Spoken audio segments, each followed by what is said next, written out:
Good evening, everybody, and welcome to the Backbone Podcast, where the common sense still makes sense in a world that is sick and only getting sicker. We are here. This is a impromptu podcast tonight because of the fact that we have a little bit of history today. The biggest news in the world: Habemos Papam. We have a new pope, the newly elected pope, for the first time in history. Is an American. He's an Italian American. I think his mother was Spanish, Spaniard. I think he had some French in him as well. But Pope Leo the 14th, Robert Profirst, Prevost, I guess you pronounce his name. But he was elected around 1 o'clock Eastern Standard Time, around that time this afternoon, and it was a pretty quick. Vote. It took 2 days, but it's done now. He's here. He's an American. He's the Pope. He's the leader of the Catholic Church, the largest, uh, one of the largest groups in the world, right? I mean, there's 1.2 billion of them. I think. I think I read somewhere. I'm one of them. I'm a cafeteria Catholic, to be honest. But as with any election, with any newly appointed powerful person, there's always going to be those who say, yes, this is great, and there's always going to be those detractors. Now, with this Pope here, as it says in this article from the AP, which we're using for informational purposes, of course, he's 69 years old. He's out of Chicago. He served as a missionary in Peru. I think he also did some work in Chile. So this shows me that he had a tremendous amount of support in South America and in North America. So the Americas probably carried him over. He probably did get some support from European liberal cardinals. The Europeans, of course, I think there were about 53 votes in Europe alone, the most out of all the continents. So he had to have carried a good percentage of those guys to put him over the top. But this guy, frankly, came out of nowhere.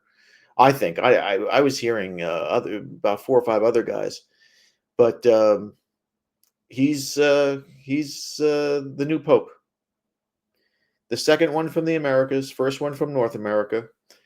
And as we look into his call of duty to be the leader of the Christian world, really, we always have questions, and there are some red flags. He's out of Chicago, which is a big red flag for me. Chicago, as we know, is notoriously corrupt and liberal. And we found that this guy is pretty liberal himself in the way of his thinking. He is a Francis appointee. He was appointed as, what was the title? He had a very powerful position. He was in charge of, I think, delegating the bishops all over the world. It was one of these very, very, very powerful positions. And he's an Augustine. He comes from the Augustine order. He's been getting well wishes from many, many people around the world. Lots of leaders are happy for him.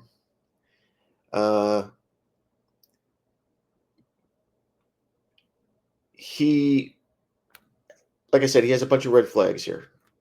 What's some of the good things about him? He's a big time insider in the church. So he knows his way in and around the church pretty well. Once you get to this point in the Catholic Church, just like in any political, any powerful stage or any powerful stance, it's all about politics, right? You have to be able to navigate your way around business people, because the Catholic Church is a major business. We all know that. Global people, they deal with people from all around the world, businesses, politicians, etc. And this guy supposedly is very versed in handling that. But as I looked up some of the things about him on social media, and we take social media with a grain of salt. It seems like during the time of BLM, Black Lives Matter, he was a big supporter of Black Lives Matter. It seems like he was a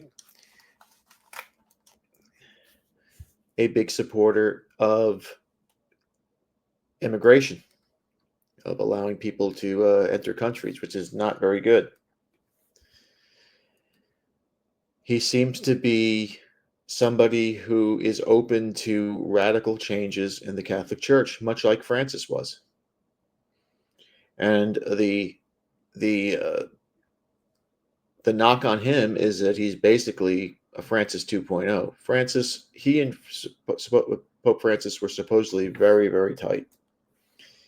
And Francis saw him as the anointed one. And that's what might have put him over. A lot of Francis loyalists may have voted for this guy rather than having the church go into a more conservative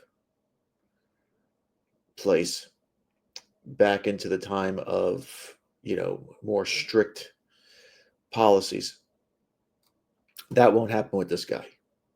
He's 69 years old, which is considered young. I mean, he's probably, with modern medicine, he's probably going to be there 15, 18, 20 years, maybe longer. So he'll have a chance to really radically change if he goes in that way. If he goes that route, he could radically change the church for a while. Now, we don't know if this is going to happen. He may, now that he's Pope, he may change his ways of doing things. His ways of thinking may change altogether. But only time will tell, and we'll see. We'll see. A lot of people thought we would see an Italian Pope. There were a lot of people who thought we'd see an African Pope, and quite frankly, not to say anything bad about this guy, Cardinal Sarah, but as I get into my thoughts of why we have an American Pope, I don't think Africa has anything to offer the Catholic Church other than just bodies, just more worshipers.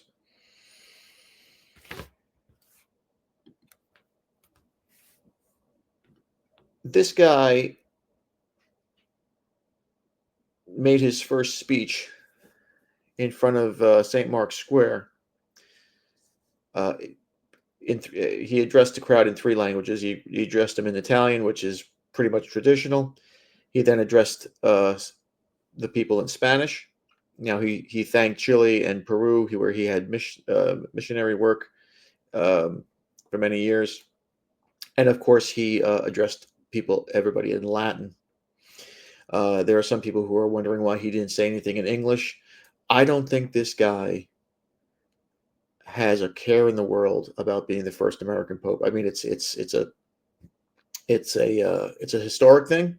I think it's great for our country, but I don't think he will take American values into the Vatican. I think once you're there, I don't want to say radicalize you, but they kind of convert you into thinking their way, the old way. Again, he might have very different ideas of how to move the church forward in the 21st century, but I don't believe that he will have a American or Anglo-American centric view of the world. I do not believe this guy does not believe in capitalism at all. You just look at his background, it's not even close. This is not a guy that is going to tell everybody, hey, invest in the stock market, no more helping of the poor, no more donations. We're a capitalist. We're going to be a capitalist Vatican, a capitalist Catholic Church. No, no, no. This guy is almost like This guy is like Francis. He believes in helping the poor. He believes in duty to the less fortunate, and he believes that all countries, all powerful Western countries, should open their borders to the less fortunate, which I am totally against. Now, again, the man hasn't been there for a day yet. Let's see where he goes. Francis was a rock star to a lot of people. This guy doesn't seem to have that charisma. Again, I'm judging this guy off of what I just saw, but when Francis first came out, when he was announced as Pope, he just galvanized people. This guy seems more reserved. He seemed very humble. He seemed overwhelmed by the moment, which you like to see.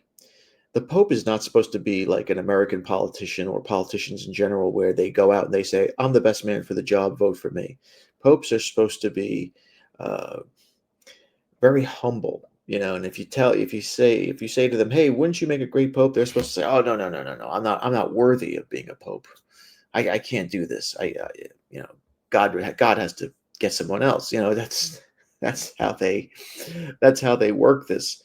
Of course, they all want to be Pope because it's probably the third or fourth most powerful position in the world. Many people think it's still the number one position in the world. But we now have an American in there. Is he going to be a Francis 2.0? Is he very liberal? All indications are yes, but again, we have to give the guy some time to get into the job. He has not even. I think he's sleeping right now, but he hasn't made any hasn't done anything yet. So let's give the guy a chance. Let's see what happens with Pope Leo the 14th. Now, Leo the 13th. Many people don't know this, but these popes, when they give themselves their papal name, they usually do it after a pope that they admire. And Pope Leo the 13th had radical changes that led to a more modern church back in, I think it was like at the end of the 19th century into the 20th century. And he was a controversial pope. Controversial back then, and maybe not so much today, but he was a guy that wanted to change things, um, and make the church a 20th century church. This guy might try to do something where he's going to try to make the church into the 21st, make the Catholic Church a 21st century church. Now, what does that mean? I don't know. I don't believe that there will be women ordained in the church. I doubt very highly that gay marriages will be recognized in the Catholic Church. I doubt very highly that we're going to see some of the craziness that's going on with the German bishops right now. And we'll get into that at a later podcast because I wanted to talk about that too. But Germany seems to be totally out of control. But this guy doesn't seem to be he's not going to be a conservative. He's not going to put his foot down. It's not going to be an iron rod. He's not going to be an iron rod pope where it's going to be Latin masses and there has to be a mother and a father, a married mother and father baptizing their kids. Those days are pretty much long gone.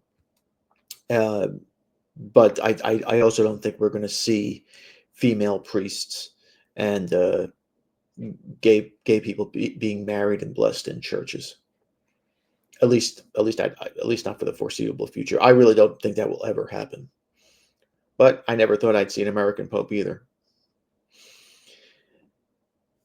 But as I was thinking about this today, I was wondering, why an American pope? Why is it important the last two popes to come from the Americas? How come they didn't have an Asian pope or some of these African popes or an Australian pope or a pope from Europe? And I really believe the way the church thinks in a business-like model that by putting an American in there, by getting an American Pope, they're looking now to strengthen the United States into being a more Catholic country rather than a Protestant one.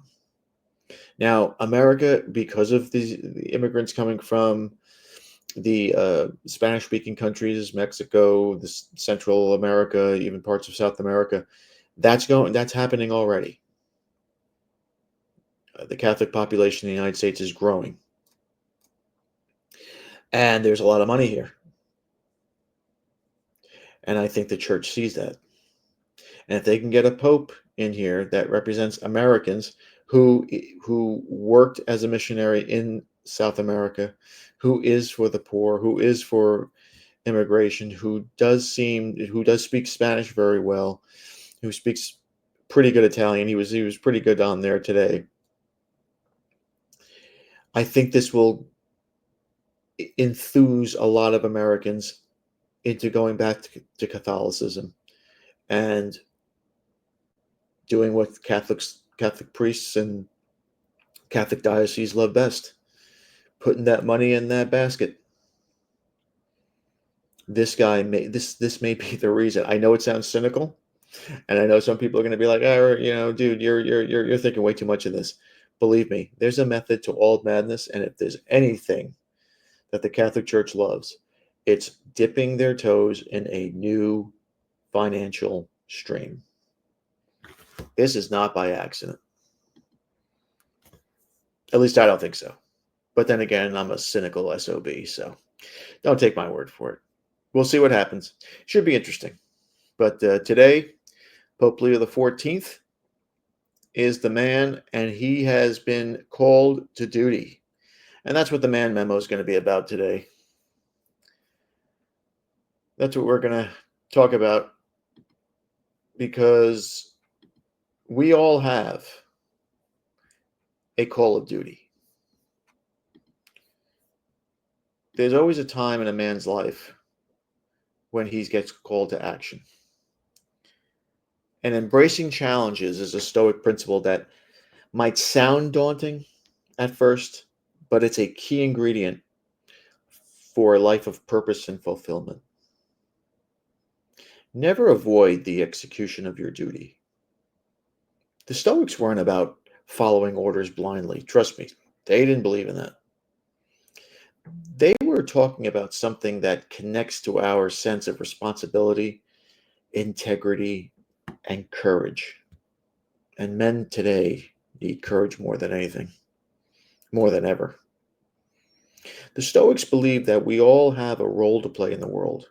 Each and every one of us can contribute to the world in some way. A collection of duties and obligations that come from being a human being, from being a man. These duties might be big, they might be small, they may be personal or professional, but they all contribute to the greater good. Marcus Aurelius, the Roman emperor and Stoic philosopher, he put it this way in his Meditations, and I quote, "Never shirk the proper dispatch of your duty, no matter if you are freezing or hot, groggy or well rested, vilified or praised, not even if dying or pressed by other demands. Even dying is one of the most important assignments of life. And in this, as in all else, makes the most of your resources to do well the duty at hand."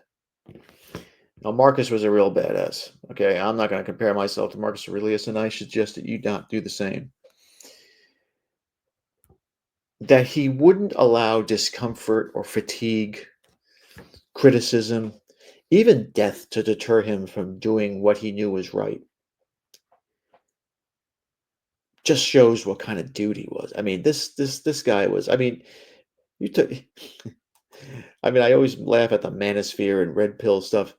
These guys are badasses. Epictetus, Seneca, Cicero, Marcus Aurelius. These guys didn't allow anything to get in their way or to stop them from their purpose. Nothing stopped them from evolving. They embrace their responsibilities, they face their challenges head on, and they strove for excellence in everything they did. And you should strive for excellence in everything you do. But let's face it, all right? We're human, right?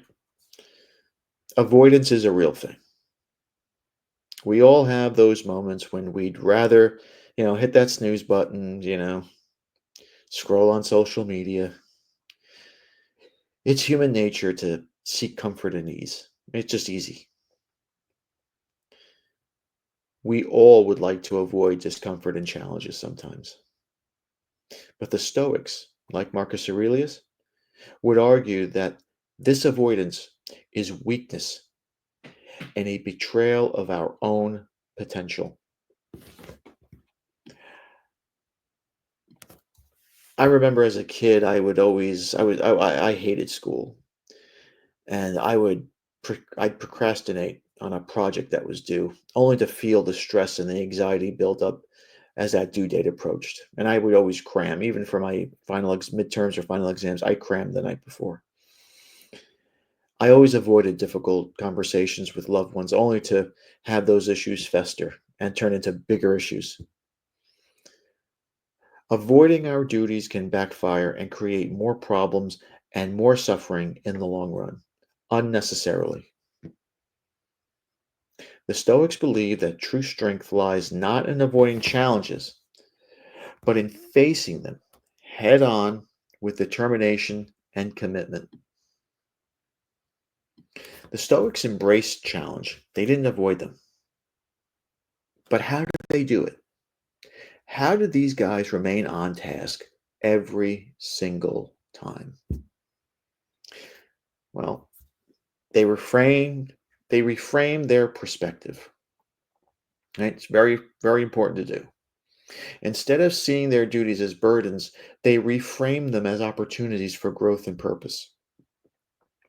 They changed their focus on the present moment. When faced with a daunting task or a difficult situation, a Stoic doesn't get overwhelmed. They focus on the present moment and they take one step forward, one small step at a time. Move forward all the time. Do not stay level. Do not stay in one place.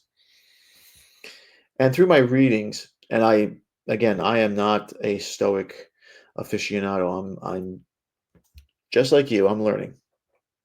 The wise man who admits that he knows nothing knows everything, or that he doesn't know anything knows, or whatever. Uh, but here are a few habits that I learned from from Stoic reading. First, I learned that setting small, achievable goals helps. But I also learned that you have to hold yourself accountable to those goals. Secondly, you should celebrate your successes, big or small, and always learn from your setbacks. Your failure is your friend.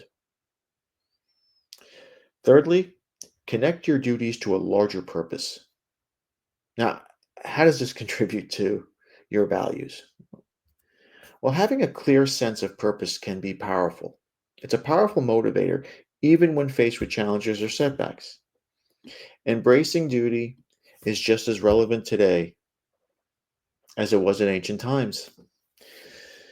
And we see with this new pope, he has a daunting task ahead of him. He's going to be pulled in all directions. He's going to have to make some massive decisions that you and I cannot conceive. But there are examples of people, everyday people like you and I, fulfilling our duties with courage and dedication, and they're all around us. The firefighter who runs into a burning building, nurses who work long hours and care for patients, the parents who trade their own sleep to comfort their sick child. These This stoic ideal of duty, putting the needs of others over their own, and fulfilling their responsibilities with courage and integrity, is a stoic challenge for all of us to embrace. Our duties, no matter how big or small, are approached with a sense of purpose, dedication, and excellence. So today, let's hope that Pope Leo XIV makes a commitment to never shy away from his duty, as we should never shy away from ours. As men, let's face our challenges head on with courage and determination, finding meaning in purposeful action, and strive to make a positive impact on the world, and we do it one step at a time. The Stoics were humble men. They believed that life lived in service to others is a life well lived, and I agree. And sometimes people take that kindness for weakness, but you know what? Let them think that. That's their problem. We embrace our duties, fulfill our responsibilities, and when you do that, believe me, you'll shine your light onto the world. And that's the memo. I hope that wasn't too sappy. All right, so how do we leave you? Thank you again for watching. Please like, subscribe, comment, and share. And be careful out there, gentlemen. My friends, Satan is always busy. Even today, when the Pope has been elected, he's busy working. Be a man, have a backbone, because masculinity and common sense are worth standing up for. We'll see you later.